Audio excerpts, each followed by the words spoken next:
Canada के प्रधानमंत्री Justin Trudeau ने सोमवार को कनाडाई संसद को एक सनसनीखेज बयान के जरिए बताया कि उनके देश की सुरक्षा एजेंसियों के पास विश्वसनीय खुफिया जानकारी है कि जून 2023 में ब्रिटिश कोलंबिया में खालिस्तान समर्थक नेता हरदीप सिंह निज्जर की हत्या के पीछे भारत सरकार का हाथ था। इससे न सिर्फ दोनों देशों के संबंध खराब होने की आशंका है, बल्कि भारत की अंतर्राष्ट्रीय प्रतिष्ठा को भी नुकसान पहुंचेगा।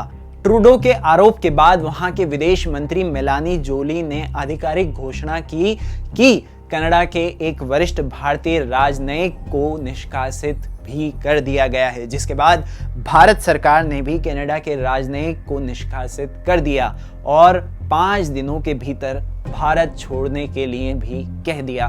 ट्रूडो ने हाउस ऑफ कॉमन्स को बताया कि पिछले कई हफ्तों से कनाडाई सुरक्षा एजेंसियां भारत सरकार के एजेंटों और कनाडाई नागरिक हरदीप सिंह निज्जर की हत्या के बीच संभावित संबंध होने के विश्वसनीय आरोपों की सक्रियता से जांच कर रही थी। साथ ही उन्होंने कहा कि उन्होंने इस मुद्दे को प्रधानमंत्री नरेंद्र मोदी के समक्ष भी उठाया था। उन्होंने जोर देकर कहा कि कनाडाई धरती पर एक कनाडाई नागरिक की हत्या में किसी भी विदेशी सरकार की संलिप्तता हमारी संप्रभुता का उल्लंघन है, जो अस्वीकार्य है। कनाडाई सरकार ने निज्जर की हत्या में भारत सरकार का हाथ होने के अपने दावे के समर्थन में अपने पास मौजूद कोई भी सबूत सार्वजनिक नहीं किया है।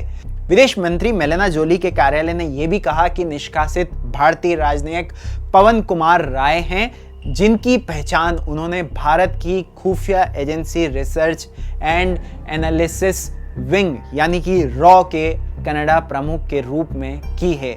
राय 1997 बैच के आईपीएस अधिकारी हैं, जिनको भारतीय उच्चायोग में मंत्री के रूप में ओटावा में तैनात किया गया था। अब आपको बताते हैं कि भारत सरकार ने इस पर क्या कहा। भारतीय विदेश मंत्रालय ने कहा कि ये निर्णय हमारे आंतरिक मामलों में कनाडाई राजनयिकों के हस्तक्षेप और भारत विरोधी गतिविधियों में उनकी संलिप्तता पर भारत सरकार की बढ़ती चिंता को दर्शाता है।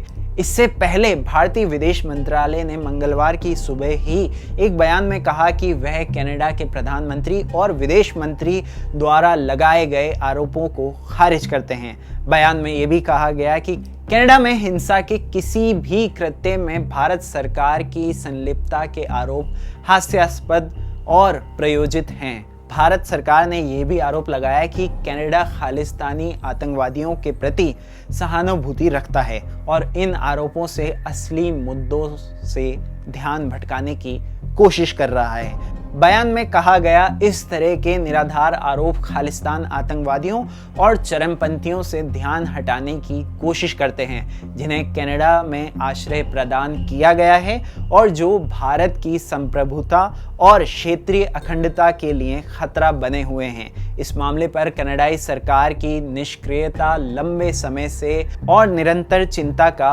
विषय रही है। कनाडाई राजनीतिक हस्तियों ने खुले तौर पर ऐसे तत्वों के प्रति सहानुभूति व्यक्त की है जो गहरी चिंता का विषय बने हुए हैं। ध्यान देने वाली बात यह भी है कि भारत सरकार के बयान में राय के निष्कासित होने का जिक्र नहीं है। उधर सीबीसी न्यूज ने अपनी रिपोर्ट में बताया कि ट्रूडो ने पहले ही कनाडा के कुछ करीबी सहयोगी देशों के नेताओं को मामले के बारे में जानकारी दे दी थी, जिनमें ब्रिटिश प्रधानमंत्री ऋषि सुनक, फ्रांसीसी राष्ट्रपति इमैनुअल मैक्रोन और अमेरिकी राष्ट्रपति जो बाइडेन भी शामिल थे। विदेश मंत्री जोली ने यह भी कहा कि वो सोमवार शाम को न्यूयॉर्क में संयुक्त राष्ट्र में अपनी G7 समकक्षों के साथ हत्या का मुद्दा भी उठाएंगी। अब इस मामले में अमेरिका का क्या स्टैंड है वो भी बता देते हैं। व्हाइट हाउस की राष्ट्रीय सुरक्षा परिषद के प्रवक्ता एड्रियन वॉटसन ने कहा कि अमेरिका कनाडा के आरोपों से बहुत चिंतित है। वॉटसन ने आगे कहा कि हम अपने कनाडाई साझेदारों के साथ नियमित संपर्क में रहते हैं। वह महत्वपूर्ण है कि कनाडा की जांच आगे बढ़े और अपराधियों को कानून के दायरे में लाया जाए। जून के महीने में खालिस्तान समर्थक संगठन खालिस्तान टाइगर फोर्स और सिख फॉर जस्टिस की कनाडाई शाखा के प्रमुख हरदीप सिंह निज्जर की कनाडा के सरे में एक गुरुद्वारे की पार्किंग में गोली मारकर हत्या कर दी थी। वह पंजाब में एक पुजारी की गोली मारकर हत्या करने के मामले में वांछित थे और 1.5 महीने में विदेश में मरने वाले तीसरे खालिस्तान समर्थक कार्यकर्ताओं में से एक थे। उनकी मौत के तुरंत बाद उनके समर्थकों ने दावा किया था कि इस हत्या के पीछे भारत सरकार का हाथ है।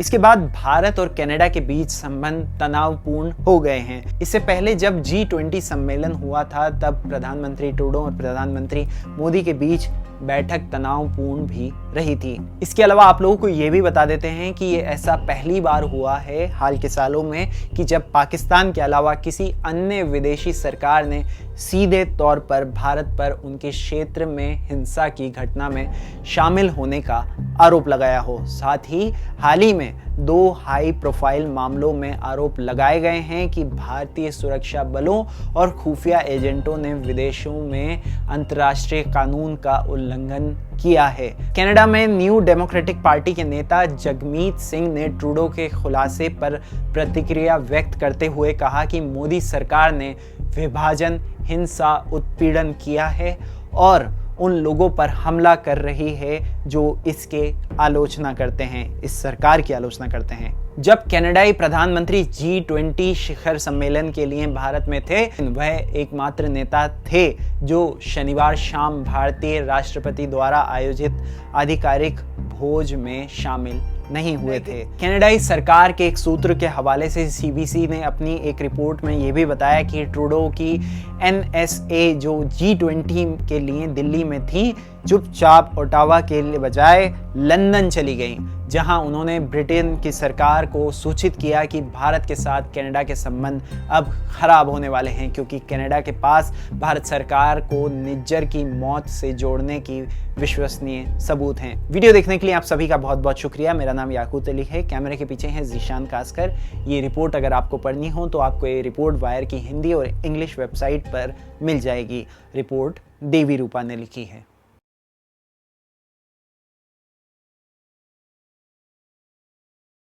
द वायर के और वीडियोस देखने के लिए सब्सक्राइब करें और बेल आइकन पर क्लिक करें। स्वतंत्र पत्रकारिता की आर्थिक मदद करने के लिए डिस्क्रिप्शन में दिए गए लिंक पर जाएं और अपनी राशि चुनें।